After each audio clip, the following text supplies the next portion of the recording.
본 영상은 임산부나 노약자 혹은 심약자는 시청에 주의 부탁드립니다. 1608년 2월 1일 선조가 갑작스럽게 죽는다. 예상치 못한 죽음이었다. 임금의 죽음을 의심하는 사람들 사이에는 광해군이 독살했다는 말이 돌았다. 선조의 죽음으로 왕위에 오른 광해군은 창덕궁으로 이어하기를 원했다. 하지만 전쟁으로 불타버린 궁궐은 오랜 시간 동안 공사를 해야 할 정도로 흉한 상태였다. 1611년 10월 4일 드디어 창덕궁으로 광해군이 이거했다. 그런데 얼마 뒤 광해군이 창덕궁을 버리고 다시 정릉동 행궁으로 돌아간다고 하여 신하들과 팽팽하게 대립했다. 신하들이 경운궁은 행궁이니 창덕궁을 지키고 있어야 한다고 주장했지만 임금은 오랫동안 폐허로 있었던 궁궐이 음산하고 싫었다. 사람들은 임금이 궁궐 귀신에게 쫓겨 다닌다고 생각했다. 1615년 3월 9일과 10일 실록에는 대궐한 동궁 자리에서 방포할 것을 군기시에 명한다는 기록이 계속해서 등장한다. 화포장 20여 명을 관원이 거느리고 오늘 10일부터 연이틀 동안 대궐한 동궁에서 방포하라. 이때 국내에 요변이 있었기 때문에 화포를 놓아 진압하였다. 국내의 요변이란 무슨 일일까? 궁녀들끼리 서로 미쳐 날뛰다가 목 졸라 죽인 일이 있었다는 소문이 돌았다. 당시 광해군이 머물던 곳은 정릉동 행궁이었다. 그해 4월 2일 광해군은 서둘러 다시 창덕궁으로 거처를 옮긴다. 그런데 창덕궁 대조전에서 머물던 광해군은 어둡고 불편하여 오래 머물 형편이 못 된다며 창경궁으로 이어할 준비를 하라고 지시한다. 그리고 창경궁으로 이어한 후에는 다시 두려움에 떨었다. 우선 창경궁 명정전이 궁궐 입구인 홍화문과 너무 가까워 불측한 무리들이 화살로 공격하면 암살을 당할 위험이 있다고 걱정했다. 실제 창경궁은 입구에서 왕이 정사를 펴는 곳까지 너무 가깝고 또 일직선으로 되어 있어 활로 충분히 해를 입을 수 있었다. 광해군은 창경궁뿐 아니라 창덕궁도 꺼려했다. 단종과 연산군이 왕위에서 쫓겨난 곳이 바로 창덕궁이었기 때문이다. 요기의 재앙이 지금 창경궁에서 창덕궁으로 옮겨지고 있다. 지난번 창덕궁 동궁에서 벌어진 요괴스러운 병고 때문에 이제 다시 창덕궁을 떠나고 싶다. 그런데 가면 어디로 간단 말인가? 광해군은 1618년 대궐에서 요괴스러운 변고가 일어났다고 3번이나 언급했다. 특히 그해 10월 16일과 20일 사이에는 지금도 귀물과 요변이 속출하는 이 궁궐에서 거주해야 하니 참담하다. 서둘러 경덕궁을 짓기 바란다는 말을 반복했다. 그 요괴스러운 변고는 주로 창덕궁 동궁에서 일어나는 것이다. 광해군은 태종처럼 거처를 옮겨 다니는 병에 걸린 듯 했다. 창경궁과 창덕궁, 경운궁을 옮겨 다니다 경복궁 서편으로 경덕궁을 짓게 하고 또한 황제가 태어날 길지가 바로 인왕산 아래라는 이야기를 믿고 그곳에 인경궁을 짓게 했다. 그는 안평대군의 무계정사처럼 편안하고 한적한 궁궐에서 살고 싶었다. 그러나 인경궁이 거의 완성될 무렵 그는 권자에서 쫓겨나고 말았다. 전날부터 바람이 불고 운해가 끼어 성안이 낮에도 어두웠는데 단정군이 문 안으로 들어오자 갑자기 바람이 멈추고 구름이 걷혀 달빛이 대낮처럼 밝았다. 왕이 창덕궁 북쪽 소나무 숲속으로 도망가 사다리를 놓고 담을 넘었다. 젊은 내시의 등에 업힌 임금은 궁녀 한 사람의 안내를 받으며 사복시 개천가에 있는 의관 안국신의 집에 숨어들었다. 세자 이즈는 왕을 뒤쫓다가 찾지 못하고 장이동 민가에 숨었다. 1623년 3월 10일 반정이 일어난 날의 모습이다. 반정으로 경운궁에서 인복대비 명에 따라 등극한 인조는 창덕궁이 불타는 바람에 이현궁에서 머물렀다. 그리고 이 별궁의 이름은 개운궁으로 붙였다. 개운궁은 인조의 생모를 추존해서 부른 이름이다. 광해군이 만든 궁궐들은 인조와 그의 식구들이 거주하는 곳이 됐다. 광해군이 편안하고 아늑한 공간을 갖고자 인왕산 아래에 건설했던 인경궁에서는 인목대비가 숨을 거둘 때까지 거주한다. 1630년 6월 28일 인목대비가 숨을 거두었을 때 대비의 빈전은 인경궁에 있었다. 그런데 인조가 인경궁에 빈전을 설치할 수 없으니 어둠을 틈타 경덕궁으로 옮겨 모시라고 지시한다. 인경궁까지 이동이 불편해서 그런 결정을 내렸을까? 인조의 속내는 다른 것 같다. 인경궁토가 왕손에게 명당이라는 이유로 그곳에서 주로 왕자들이 거주했다. 그러니 빈전을 인경궁에 두기는 싫었을 것이다. 인조는 집권 10개월 만에 이괄의 난을 당한다. 또한 청나라로부터 공격을 받아 정묘호란과 병자호란이라는 두 번의 큰 난을 겪는다. 전쟁을 3번이나 치른 인조는 두려움과 열등감에 똘똘 뭉친 군주가 됐다. 임금은 모든 사람을 의심하는 병에 걸려 있었다. 그래서 결국 아들 소현세자와 며느리 그리고 손자들을 죽였다. 1633년 7월 25일 임금은 통명전에서 거처를 옮겼다.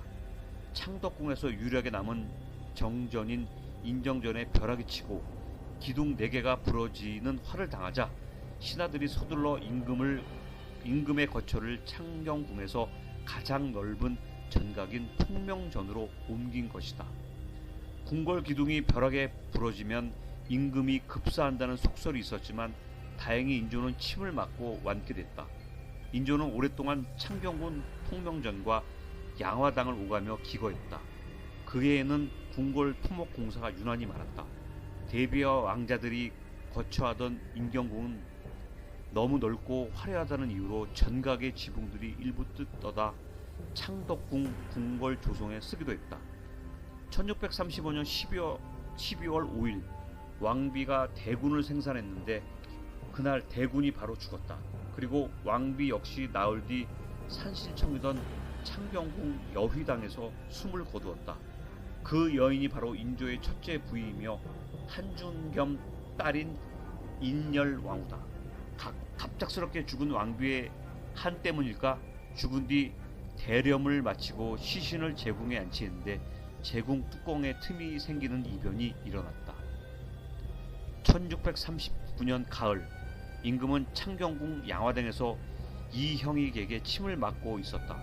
인조는 전쟁 중에도 이형익에게 침을 맞았다. 그의 침을 맞으면 답답한 것이 풀리고 시원했다. 가을 장마 때문인지 벼락이 내리치고 있었다. 임금은 갑자기 2년 전 그날이 생각났다. 머리를 땅에 박으며 청나라 황제에게 항복하고 창경궁으로 돌아오는 길. 거리마다 시체들이 가득했고 시체 썩은 지독한 냄새 때문에 숨을 쉴 수 없었다. 창경궁 안에서 청나라 군사들이 밥을 먹고 있었다. 그들은 조선의 국왕을 보고 예를 표하지 않았다. 오히려 고개를 숙인 것은 임금이었다. 이영익에게 침을 맞으며 임금이 말했다. 온몸에 쇠꼬챙이가 박힌 것처럼 고통스러워 간밤에 잠을 이루지 못했다. 며칠 뒤 통명전 주변에서 쇠꼬챙이를 비롯해 갑옷, 칼, 창 등 임금을 저주하는 여러가지 물건들이 다량으로 발견됐다. 궁궐 전체를 샅샅이 수색하는 어명을 받고 전체 궁궐에서 대대적인 발굴이 있었는데 시어소의 14곳, 동궁의 12곳, 인경궁의 26곳, 경덕궁의 4곳이나 되었다. 한쪽에서는 범인을 세자궁의 궁녀로 몰아가는 음모가 진행되고 있었다. 걸밖에서 품삯을 받고 대궐 일을 하는 서양이라는 여인이 그 흉물들을 바깥에 몰래 들여와 세자궁에서 일하는 기옥이라는 궁녀에게 전해 주었다는 것이다. 왕과 세자 사이를 이간질하려는 세력들은 자신들이 원하는 방향으로 사건을 조작했다. 두 여인은 결국 고문에 못 이겨 죽고 말았다. 저는 세자궁의 궁녀로 홀로 빈 동궁을 지키면서 해가 뜨나 달이 뜨나 다만 세자께서 돌아오시기를 축원하였을 뿐입니다. 1639년 9월 1일 기옥이 죽으면서 한 말이다. 그들의 계획대로 임금은 세자를 미워하기 시작했다. 1645년 2월 18일 소현세자가 들어왔다. 하지만 인조는 자신의 무능함으로 오랫동안 청나라의 볼모로 잡혀있던 아들이 돌아오는 날인데도 마중을 나가지 않았다. 아버지는 아들이 아니라 정치적 라이벌을 맞은 것 같은 행동을 했다. 만일 너에게 무슨 일이 생긴다면 인질로 삼은 너의 아들을 왕으로 삼으리라. 청나라 황제의 이 말이 늘 인조의 마음을 불안하게 했다. 소현세자는 고국에 돌아온 지 2달 만인 1645년 인조 23년 4월 26일 창경궁 환경당에서 숨을 거두었다. 세자는 임금이 총애하던 어이 이형에게 이틀 동안 침을 맞고 그 다음날 죽었다. 염을 하기 위해 시신 위에 검은 천을 덮어놓았는데 반쯤 보인 세자의 얼굴이 검은 천과 구별이 가지 않을 만큼 까맣게 탄 상태였다. 시신이 그렇게 까매지는 것은 약물 중독 때문이다. 그런데 공식적인 사인은 탑질, 말라리아이라고 했다. 늦은 봄날 세자의 문 모기는 도대체 어떤 놈이었을까? 소현세자가 의문사한 뒤 세자빈 강씨 역시 시련의 날들을 겪었다. 모진 고문을 통해 세자빈 소속의 궁녀들을 역모로 몰아가려는 세력들의 음모였다. 궁녀 계향과 계화는 강빈을 살리기 위해 죽는 순간까지 고문자들이 요구하는 자백을 하지 않았다. 계향과 계한이 죽고 보름 뒤인 1645년 9월 27일 복림대군이 세자로 등극하는 의식이 창경궁 영전전에서 열렸다. 남편을 잃고 수족처럼 부리던 궁녀들이 죽은 뒤 세자빈 강씨는 그야말로 바늘방석에 앉은 사람처럼 좌불안석하고 있었다. 친정 아버지는 죄인의 몸이 되어 귀양을 갔다. 1646년 인조 24년 1월 1일 새해가 시작되자 강씨의 목숨을 노리는 음모가 본격적으로 진행됐다. 인조가 먹던 수라에서 독극물이 검출됐다. 은수의 노란 기운이 퍼지다 갑자기 붉은 기운까지 번진 것이다. 임금은 그 음식을 며느리 강씨의 궁녀들에게 먹게 했다. 한 궁녀가 그 자리에서 즉사했다. 5명의 궁녀가 또 잔혹한 고문으로 숨을 거두었다. 세자빈 소속의 궁녀들이 국문을 받다 죽어간 곳이 창경궁 통명전 앞 우물이 있던 자리다.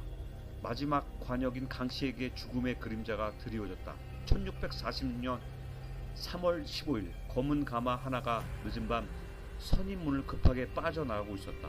그 안에는 강씨가 입을 가린 채 몸이 묶인 죄인의 신분으로 앉아 있었으며 가마는 강씨의 친정으로 향하고 있었다. 친정에 당도하자 의금부 도사가 사약을 준비하고 있었다.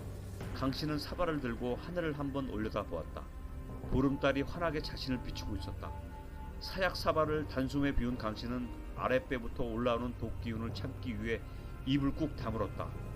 내뿜으면 고통이 더 오래 지속된다는 것을 알고 있던 여인이다. 강빈이 죽던 날 창경궁 뒷산에는 부엉이들이 몰려와 밤새 울었다. 대궐에서는 강빈의 죽음을 철저하게 비밀로 했지만 이미 소문은 도성 전체에 퍼져 있었다. 죽은 여인의 한은 차곡차곡 쌓였다. 강빈이 죽은 뒤 인조는 강빈의 칠순 노모를 처형시켰으며 죽은 아버지 강석기를 삭탈관직했다. 잔인한 임금 인조는 소현세자와 강빈 사이에서 태어난 3명의 손자를 모두 제주도로 귀양을 보내버렸다. 결국 그들 3명 가운데 2명은 병사했으며 3년 만에 풀려난 막내 또한 3년 만에 병으로 죽었다.